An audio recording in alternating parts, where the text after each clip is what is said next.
Fala aí, galerinha do CodeIgniter, aqui é o Fábio, e nesse vídeo de hoje eu quero mostrar para você, quero falar um pouquinho sobre como funciona, é mais uma apresentação, uma introdução, né, mas em relação às APIs no CodeIgniter 4. Como que você cria as respostas padrão, né, se um recurso foi criado, se deu alguma falha, se algo não foi encontrado. Então, o CodeIgniter 4 já tem para a gente vários métodos prontos, tá, que você só chama eles e ele já se encarrega, né, de enviar a resposta correta, com o cabeçalho já configurado tudo certinho para o cliente, tá? Então é isso que eu quero mostrar para vocês hoje.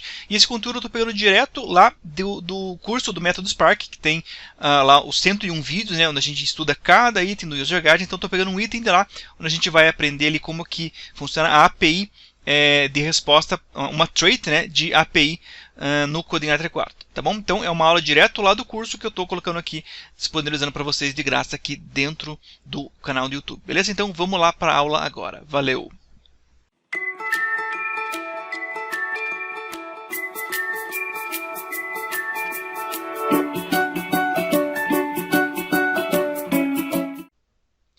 Olá, bem-vindo a mais uma aula de CodeIgniter 4. Agora vamos dar uma estudada aqui nesse item chamado, esqueci de atualizar aqui, API Response Trait, tá? Esse aqui é bem legal, tá bem legal mesmo.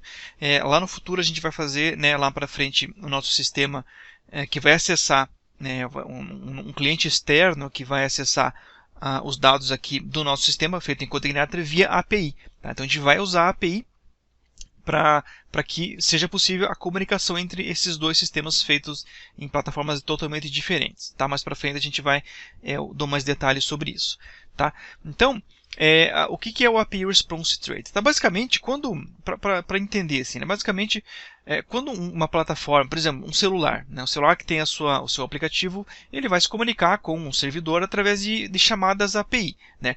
Cada chamada que o cliente faz, no caso o celular, ela tem um código de status, né? Como a gente viu agora há pouco, na parte que a gente controla o HTTP responses, cada requisição ela tem um status code, né? Que é OK, que é 200, que é 404, que não foi encontrado e assim por diante, tá?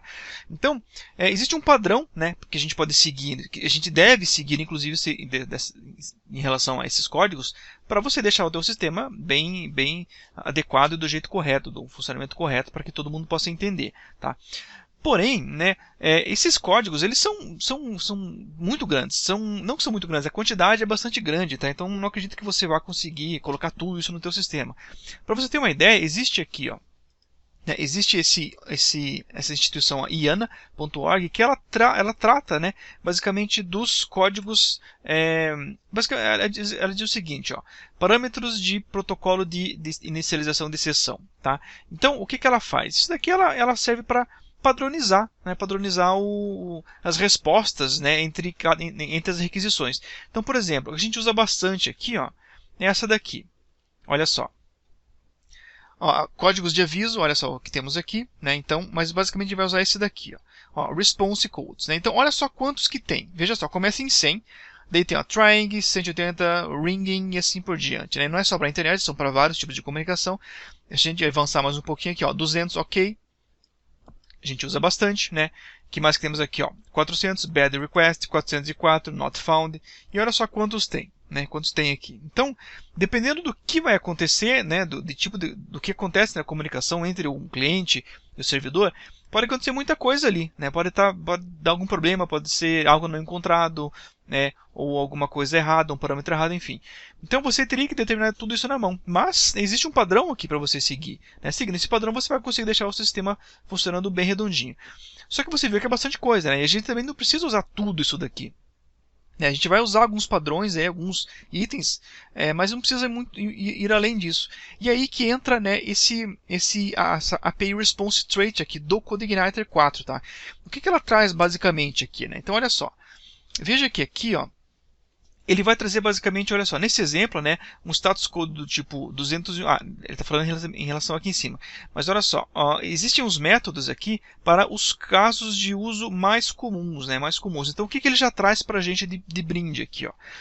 Digamos um método de resposta genérica, né, uma resposta genérica de falha, né, uma resposta genérica de algum item que foi criado, né? Olha só, um item que foi deletado com sucesso, comando executado e assim por diante, tá? Então, isso daqui, o que que vai fazer isso aqui? Basicamente, quando você acionar cada um desses itens, que dependendo do que aconteceu, né, você dá um retorno em relação, usando esse método para o cliente que requisitou, e já vai automaticamente a mensagem e o código de erro, né? O código de erro que está seguindo este padrão aqui, tá? Então você não precisa implementar isso de novo, tá? Usando isso daqui que vai ser o mais comum mesmo, a menos que você precise de algo muito mais específico, você vai criar, obviamente, mas isso aqui já vai atender o que a gente precisa de um jeito mais tranquilo, né? E sem precisar ir muito além. Tá? Então vamos fazer uns exemplos aqui para você ver como funciona, tá? E para você ver que isso aqui é bem legal, é bem interessante, é bem útil. A gente vai usar isso aqui lá na frente, quando for fazer a nossa API de comunicação com outro servidor. Beleza? Então olha só, o primeiro passo que tem que fazer é o seguinte: a gente tem que criar aqui, ó, ele dá um exemplo de uso para a gente, o que ele precisa que a gente faça. A gente vai usar uma trait, né? Uma trait do PHP. O que é uma trait? Tá? A trait, uma explicação rápida, caso você não saiba, em relação à orientação a objetos, é o seguinte: uma trait é como se fosse uma classe, tá? Só que ela não é uma classe. O PHP ele tem uma característica que se eu não me engano, não sei quais linguagens tem isso, mas eu sei que no momento eu sei que a Dart tem, né? Mas o PHP não tem, que é o quê? É um negócio chamado herança múltipla. Então, por exemplo, se essa classe users aqui, ela estende, né, a classe controller do CodeIgniter. Digamos que eu queira estender mais uma classe, né? Além da controller, eu quero que essa user ela também herde propriedades e métodos de uma outra classe. Eu não posso fazer isso aqui. Eu não posso fazer a chamada herança múltipla no PHP. O PHP não tem essa função, tá? Toda a herança que o PHP faz ela é chamada vertical. Então, lá de cima vai descendo e pronto. Você não consegue fazer uma herança horizontal. Digamos que eu quero colocar uma função aqui que está em uma outra classe, né? E eu preciso dessa classe que também eu não consigo estender duas classes juntas aqui. O PHP não permite isso, tá? E aí que entra uma trait. Então, o trait o que é? Ela é como se fosse uma classe, tá? Só que você não vai estender ela diretamente. Você vai simplesmente colocar aqui onde ela está, né? Usando através do namespace, por exemplo. E aqui você vai escrever use aquela trait, o nome daquela trait lá. Então, isso aqui é como se fosse como se essa classe user estivesse estendendo também esta classe aqui, e todos os métodos e propriedades que temos aqui vão ficar disponíveis também agora para essa classe users, tá? Então é mais ou menos isso, é assim que funciona, tá? Uma trait no PHP, beleza? Muito bem, então vamos fazer esse exemplo aqui. Então olha o que ele pede para fazer. Se a gente vir aqui, a gente vai fazer o seguinte: a gente vai colocar aqui, ó, vou colocar aqui embaixo, use response trait. Olha só que o CI ele já traz para mim aqui, ó, response trait. Na verdade eu coloquei no lugar errado, né? Aqui em cima. Use response trait. Olha só o que aconteceu aqui em cima. Nesse caso a minha ideia, o VS Code, ele já sabe que essa response trait está em algum lugar aqui no CI. Por quê? Porque ele já, quando você entra aqui, o VS Code ele mapeia todo o seu código, tá? Todos os arquivos ele vai mapear, então ele já faz um mapa de onde está cada coisa. Então, se você precisar usar alguma coisa, você não inserir aqui onde está aquele código, ele vai colocar para você, beleza? Mas se não colocar, lembre-se que você tem que colocar isso daqui, como é dito aqui no código, né? Olha, você vai colocar use CodeIgniter /API /response trait e depois aqui embaixo, dentro da classe use response trait, beleza? E aqui ele dá um seguinte exemplo, ele cria uma função chamada createUser, tá? Que ele pega aqui um model, ele instancia o user model, ele chama o método save do model, e daí é baseado no que foi enviado por uma requisição, né? Isso aqui retornou um sucesso, e daí ele responde, digamos, isso aqui foi criado com sucesso, então responda 201. A gente não precisa fazer isso aqui, tá? Vamos só simplesmente dar um responde created aqui, já é suficiente para você entender, porque você vai usar esses métodos aqui dependendo, nessas respostas, dependendo do que está acontecendo no seu código, tá? Então aqui, por exemplo, olha só, vamos vir aqui, vamos colocar aqui, ó. Assim que eu acessar esse método, eu quero o quê? Eu não vou nem chamar view aqui, eu vou colocar o seguinte, ó, return this response, ou melhor, deixa eu confirmar aqui, ó, na verdade é o respond created, isso, this respond created, pronto. E aqui, em alguns eu preciso colocar alguma coisa, e em outros eu não preciso colocar nada, tá? Se eu executar então agora esse código, olha só, F5, tá? Claro que não apareceu nada porque eu não trouxe a view. Se eu trouxer o F12 aqui, deixa eu recarregar. Olha só que vai aparecer localhost, Olha aqui o código, 201 created. Então, aquele método já trouxe, já está respondendo agora para quem fez a requisição que aquele recurso, né, que nesse caso aqui o usuário foi criado. Então você iria usar isso aqui, por exemplo, digamos num método que cria o usuário, né? Se o usuário foi criado com sucesso, então você vai responder com o response created, que é uma resposta genérica. Tá? E assim por diante. O ideal para a gente fazer esse teste aqui é eu nem usar o navegador, tá? É usar o Postman. Lembra do Postman que a gente usou alguns vídeos atrás? Então eu tenho ele aqui, ó. Vou chamar aqui a raiz. Vamos dar um Enter aqui, que está tudo na raiz. Enter. Dei um get, né? Olha só, vamos colocar aqui no raw. Opa, cadê? Pretty. HTML, vamos colocar aqui. Aqui ele vai ser, na verdade ele não vai aparecer nada aqui, obviamente, agora que eu esqueci, porque aqui ele está vindo só no cabeçalho. Vamos analisar o cabeçalho. Olha aqui, ó. Host, close. Cadê aqui o response? Vamos ver. Aqui, está aqui, ó, status, 201 created. Então, esse aqui é o status da requisição que foi feita lá para aquele endereço. Beleza? O que mais que temos aqui? Ó? Então, temos aqui fail. Então, fail é uma resposta genérica de falha. Então, a gente coloca fail e coloca o erro e o código 400. Então, se a gente vir aqui no código e colocar assim, ó, this fail, e aqui tem que colocar uma mensagem, digamos, erro, e o código, digamos, 400. Tá? Vamos fazer aqui também, aqui no Postman, vamos ver como vai ser, send. Olha aí, então, vamos vir aqui, ó 400 bad request. Tá? Então, essa foi a resposta do servidor. Beleza? O que mais que temos aqui? Esse aqui a gente já viu. Respond delete. Esse aqui que é interessante. Quer ver? Olha só. Respond no content. Então, esse aqui é legal também. Que, digamos que não, você chamou um recurso e não tem nenhum conteúdo. Né? Então, aqui, deixa eu ver se você precisa colocar aqui uma resposta. F5. Aqui não precisa. Postman. Send. Olha só.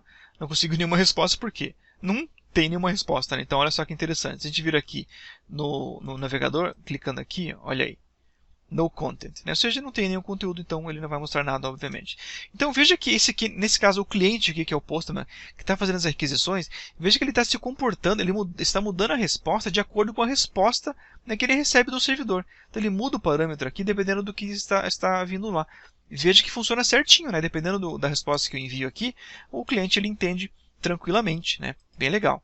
O que mais que temos aqui? Aqui tem vários, não vou entrar em todos, né? Você acho que já entendeu como que funciona. E tem um item interessante que é esse daqui, ó. Temos um item aqui que é o forbidden e o unauthorized. Nossa, não autorizado, né? Que é o fail unauthorized. Então vamos ver aqui. A expressão dele está mais aqui embaixo. Aqui, ó, fail unauthorized. Nossa, acho que é assim. Estou me batendo para falar essa palavra. E olha só que interessante. Ele tem aqui desse tipo aqui não autorizado e do tipo forbidden, que é proibido. Né? Olha só a diferença. Né? Ó, diferente do não autorizado, esse método forbidden, né, ele deve ser usado, tá? Ou deveria ser usado, né, quando, né, você estiver acessando o endereço daquela API e ele nunca é permitido. Tá? Você acessa aquele recurso e ele não é permitido.